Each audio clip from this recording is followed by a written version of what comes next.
teman-teman semuanya, perkenalkan nama saya Naura Atifa. Di sini saya akan membawakan dongeng yang berjudul Batu Menangis. Tanpa berlama-lama, yuk kita simak. Alkisah di sebuah desa terpencil di daerah Kalimantan Barat, Indonesia, hiduplah seorang janda tua dengan putrinya yang cantik jelita bernama Darli. Mereka tinggal di sebuah gubuk yang terletak di ujung desa. Sejak ayah Darli meninggal, kehidupan mereka menjadi susah. Ayah Darli tidak meninggalkan harta warisan sedikit pun. Untuk memenuhi kebutuhan hidup mereka, Ibu Darli bekerja di sawah atau ladang orang lain sebagai buruh upahan. Sementara putrinya, Darli, adalah seorang gadis yang manja.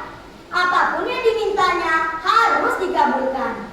Selain manja, ia juga seorang gadis yang malas. Kerjanya hanya bersolek dan mengagumi kecantikannya di depan cermin. Setiap sore ia selalu hilir mudik di kampungnya tanpa tujuan yang jelas, kecuali hanya untuk mempertontonkan kecantikannya. Ia sama sekali tidak mau membantu ibunya mencari nafkah. Setiap kali ibunya mengajaknya ke sawah, ia selalu menolak. Ayo bantu ibu bekerja di sawah. Tidak, Bu, aku tidak mau bekerja di sawah. Nanti kuku dan kulitku kotor terkena lumpur. Apakah kamu tidak kasihan? Lihat ibu, Nak. Tidak, ibu saja yang sudah tua bekerja di sawah. Karena mana mungkin ada laki-laki lain yang taruh pada wajib insentif itu. Mendengar jawaban anaknya, sang ibu tidak dapat berkata-kata lagi. Dengan perasaan sedih, ia pun berangkat ke sawah untuk bekerja. Sementara putrinya, Darli, tetap saja tinggal di gubuk dan terus bersolek untuk mempercantik dirinya. Setelah ibunya pulang dari bekerja, si Darli meminta uang upah yang diperoleh ibunya untuk membeli alat kecantikan. Bu, mana uang upahnya itu? Jangan, Nak, buat ini untuk membeli keperluan hidup hari ini. Tapi Bu, bedakku sudah habis. Saya harus membeli yang baru. Kamu memang anak tidak tahu diri. Taunya menghabiskan uang, tapi tidak mau bekerja. Meskipun marah, sang ibu tetap memberikan uang itu kepada Darli. Keesokan harinya, ketika ibunya pulang dari bekerja, si Darli meminta lagi uang yang diperoleh ibunya untuk membeli alat kecantikan yang lain. Keadaan demikian terjadi hampir setiap hari. Pada suatu hari, ketika ibunya hendak ke pasar, Darli berpesan agar dibelikan sebuah alat kecantikan. Tapi ibunya tidak tahu alat kecantikan yang dia maksud. Kemudian ibunya mengajaknya untuk ikut ke pasar. Kalau begitu, ayo temani ibu ke pasar. Aku tidak mau pasar bersama ibu. Tapi ibu tidak tahu alat kecantikan yang kamu maksud itu, Nak.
keduanya ibu dan anak, penampilan mereka kelihatan sangat berbeda, seolah-olah bukan dari keluarga yang sama.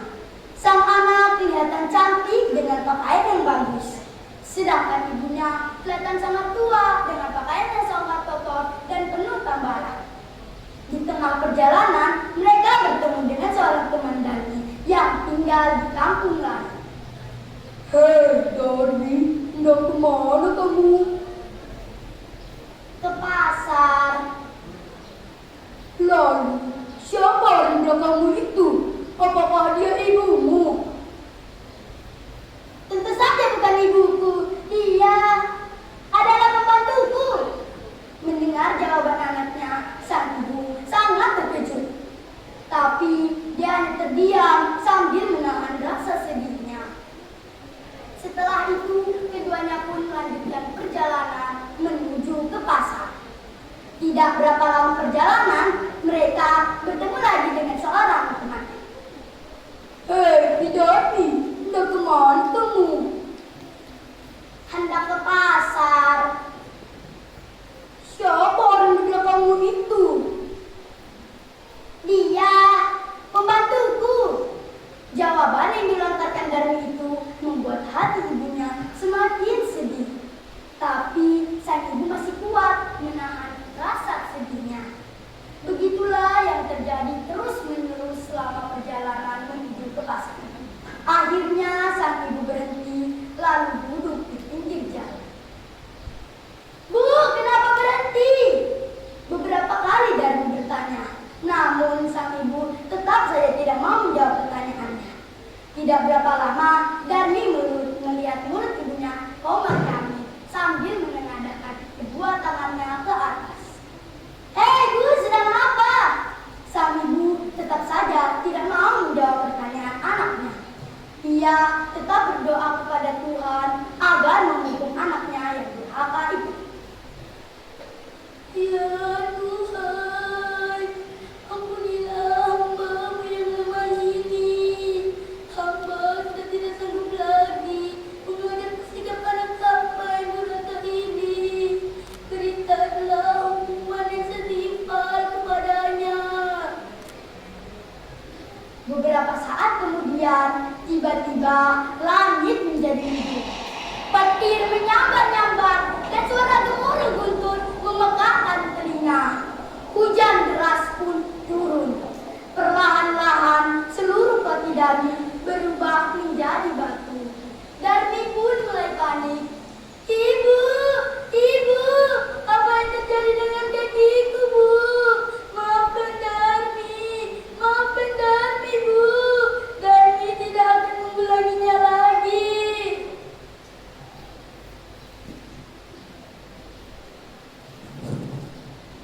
Namun apa hendak dibuat, nasib sudah menjadi gugur. Hukuman itu tidak dapat lagi dihindari. Perlahan-lahan seluruh tubuh Darmi berubah menjadi batu. Perubahan tersebut terjadi mulai dari kaki, badan, hingga ke kepala. Gadis durhaka itu hanya bisa menangis dan menangis menyesali perbuatannya. Sebelum kepala anaknya berubah menjadi batu, sang ibu masih sempat melihat air menetes dari kedua mata anak. Semua orang yang lewat di tempat itu juga ikut menyaksikan peristiwa itu. Tidak berapa lama, cuaca pun kembali terang seperti sedia kala. Seluruh tubuh Darmi telah menjelma menjadi batu. Batu itu kemudian mereka letakkan di pinggir jalan, bersandar ke tebing. Oleh masyarakat setempat, batu itu mereka beri nama Batu Menangis. Batu itu masih dijaga dengan baik sehingga masih dapat kita saksikan hingga sekarang. Sekian dan terima kasih. Wassalamualaikum warahmatullahi